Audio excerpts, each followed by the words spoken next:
ईश्वर को भी अगर कोई रचना देता है, ईश्वर को भी एक नया जीवन देता है, ईश्वर को भी अगर कोई मूर्तिमान करता है तो वह कवि होता है, वह लेखक होता है। तो मैं चाहता हूँ कवि अपने लिए तालियां बजाएं।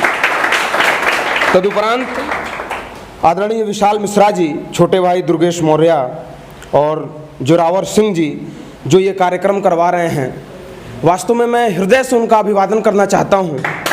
और जो अभी शालिनी दुबे जी जो इतनी सुंदर तरीके से मंच का संचालन कर रही हैं और अभिव्यक्ति कर रही हैं, यह वास्तव में काबिल मुबारकबाद है। मैं उनके लिए भी जोरदार तालियां चाहता हूँ।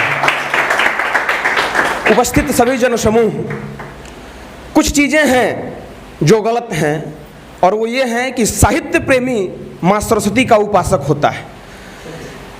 जो कविता कहता है, जो लिखता है, वो वास्तव में माँ सरस्वती का उपासक होता है और माँ सरस्वती का उपासक इतना अभद्रता नहीं कर सकता है। मैं चाहता हूँ कि सारी चीज़ें हों, क्लिष्टता हो आपके मन में, अभिष्टता हो आपके मन में, लेकिन उस निष्पक्ष और निश्चल युक्त अभिष्ट और अभिष्ट की अभिपल्लवता आपके हृदय की पारंगत अभिबिंदुओं को उज्ज्वलित करें। मैं इस तरह का समाज चाहता हूँ और इस तरह की अभिव्यक्ति चाहता हूँ। मैं बता दूं कि एक ऐसे अगर कलाकार को, बस कुछ समय लूंगा आपका, ध्यान दीजिएगा, बैठ जाएं। कलाकार को अगर बिना व्याकरण अक्षरशः संधि विच्छेद किया जाए तो कलाकार का मतलब हो सकता है कल धन आकार, जो कल को आकार दे। क्योंकि आप देखे होंगे, आप समझे होंगे, आज तक प्रकृति में बहुत लोग पैदा हुए। एक ऐसा जमाना होगा जब सूर्यकांत त्रिपाठी निराला जी, परम सम्माननीय राष्ट्र कवि रामधारी सिंह दिनकर जी, जिस समय जब सूर्यकांत त्रिपाठी निराला जी के पास एक शॉल नहीं हुआ करता था ओढ़ने के लिए, उस समय भी कुछ व्यापारीगण, कुछ साहूकारगण और कुछ सेठगण मर्सिडीज से चलते होंगे, अम्बेसडर कार से चलते होंगे, परंतु इतिहास उन्हें याद नहीं रखती है। इतिहास हमेशा सूर्यकांत त्रिपाठी निराला जी को याद रखती है।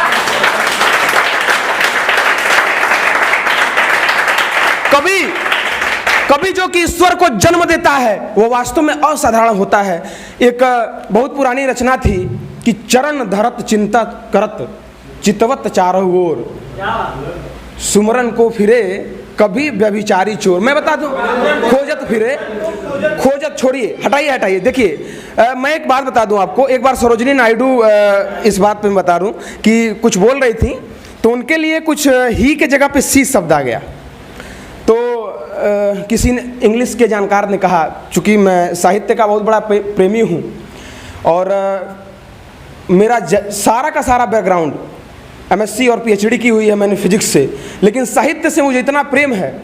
सरोजिनी नायडू जी ने जो गलत शब्दों का उच्चारण किया, उन्होंने उसको सही करने के लिए कहा, तो उन्होंने कहा कि ये इतिहास पढ़ती नहीं है, इतिहास लिखती हैं। तो वास्तव में जो शब्दावली, आप क्या हैं, कवि क्या है, वास्तव में वो किसी के रचनाओं को नहीं पढ़ता है, वो अपने रचनाओं को अभिव्यक्ति कर देता है। मैं सुमरत को खोजत फिरत, मतलब सुमिरन कर रहा है।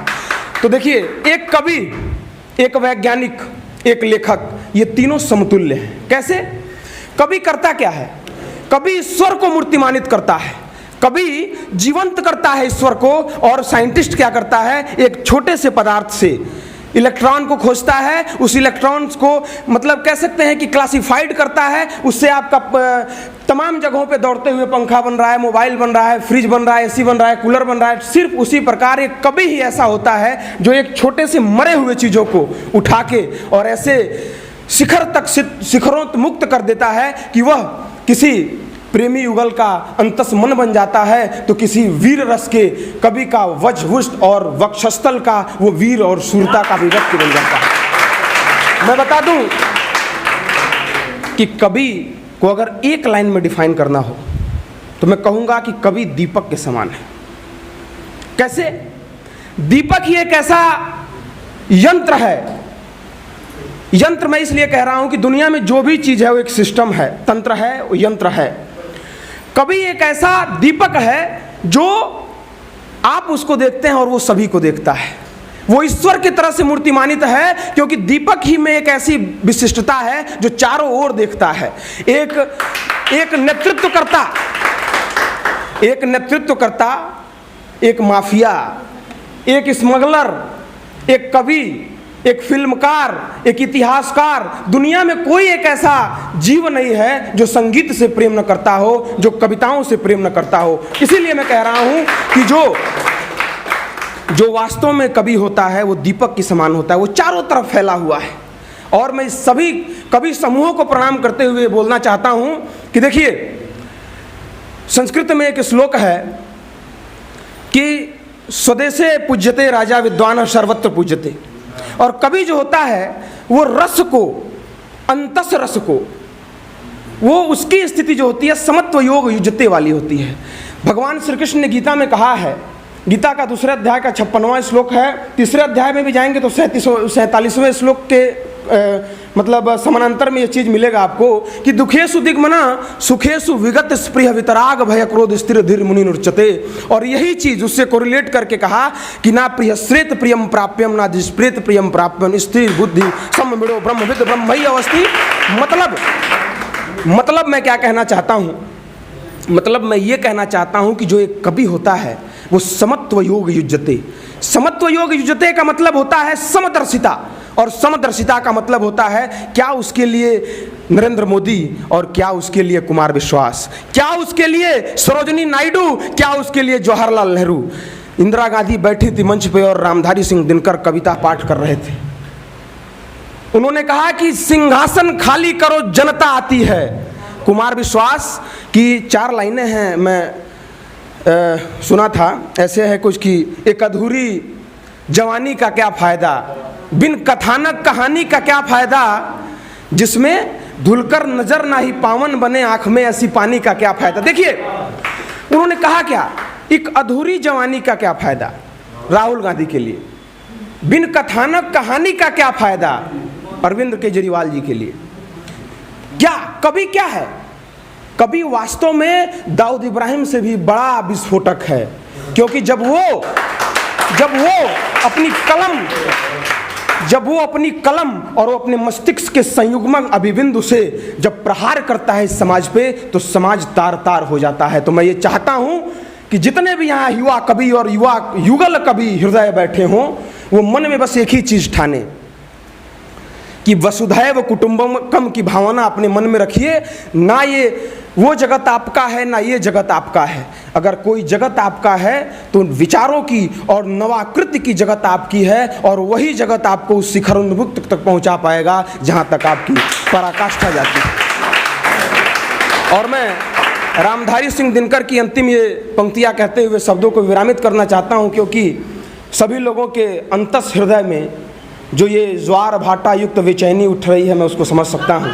2 घंटों से आप लोग बैठे हुए हैं, मैं भी बैठ के बोर ही हो रहा था कुछ लाइनों पे, लेकिन कुछ ऐसी चीज़ें मिली हमको, जैसे छोटे भाई शुक्ला जी ने बहुत अच्छी रचना रची, और ये दुबे जी ने बहुत अच्छा किया, कुछ और भी बहनें थीं, भाई थे, ये विशाल सिंह जी बहुत बेहतरीन जो है प्रदर्शन किए। वास्तव में ये बताता है, ये भाई साहब बहुत अच्छा गाना गाए। रामधारी सिंह दिनकर की ये 4 पंक्तियाँ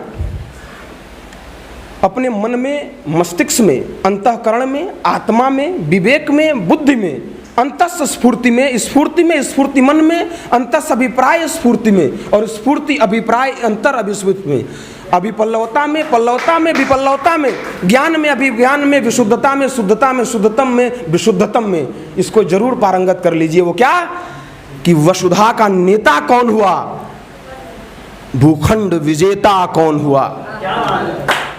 वसुधा का नेता कौन हुआ, भूखंड विजेता कौन हुआ, अतुलित यश क्रेता कौन हुआ, नवधर्म प्रणेता कौन हुआ। तो कौन हुआ? बाधाओं में रहकर काम किया, और जिसने न कभी आराम किया, जिसने न कभी आराम किया। अब मैं यही लाइनें कहते हुए अपने शब्दों को विराम देता हूं, और मैं ये वास्तव में आपके उज्जवल भविष्य की कामना करते हुए कहना चाहता हूं कि देखिए, अपने अंदर सारी चीज़ें आपके अंदर है। मैं तमाम चीज़ों को देखा, लेकिन आपका बड़ा भाई होने के नाते सिर्फ एक ही चीज़ कहूँगा कि सा विद्या या विमुक्तये, सच्ची विद्या वही है जो आपको मुक्त कर दे, किसी बंधन में न बांध के रह पाए कि अगर मैं वीर रस का कवि हूँ तो वीर रस ही लिखूँ, अगर मैं साहित्य रस का कवि हूँ तो साहित्य ही लिखूँ, अगर मैं श्रृंगार रस का हूँ, वैराग्य रस का हूँ तो वैराग्य ही लिखूँ। और एक और चीज़, एक और चीज़, यदि एक लाइन और जो है श्लोक के माध्यम से बताना चाहूँगा कि विद्या ददाति विनयम, विनयम ददाति पात्रताम, पात्रताम ददाति धन धान्यम, धन धान्यम तो धर्मताम। सच्ची विद्या वही है जो आपको विनय दे। और मैं एक चीज़ देख रहा था मेरे इस अभिव्यक्ति अनुच्छेद कौन से आर्टिकल में है, अभिव्यक्ति की आज़ादी, तो उसके तहत मैं अभिव्यक्ति की आज़ादी कर रहा हूँ कि मैं आप लोगों को ये सिखाना चाहता हूँ कि सारी चीज़ें सही है लेकिन एक चीज़ गलत है। जो अभद्रीकरण जो कर रहे हैं वो गलत है। विनयशीलता, कभी तो माँ सरस्वती का वरद पुत्र होता है। आज के रामधारी सिंकर में जिसको मानता हूँ वो है कुमार विश्वास जी। वास्तव में जिस नवीनीकरण से और जिस चैतन्य युक्त मस्तिष्क से वो रचनाकृति करते हैं, ये वास्तव में बहुत ही काबिल तारीफ है। और उन्होंने कहा कि जो कभी माँ सरस्वती का उपासक नहीं है, जो कभी माँ सरस्वती की अवहेलना करता है, वास्तव में वही कविता में अभद्रता कर सकता है।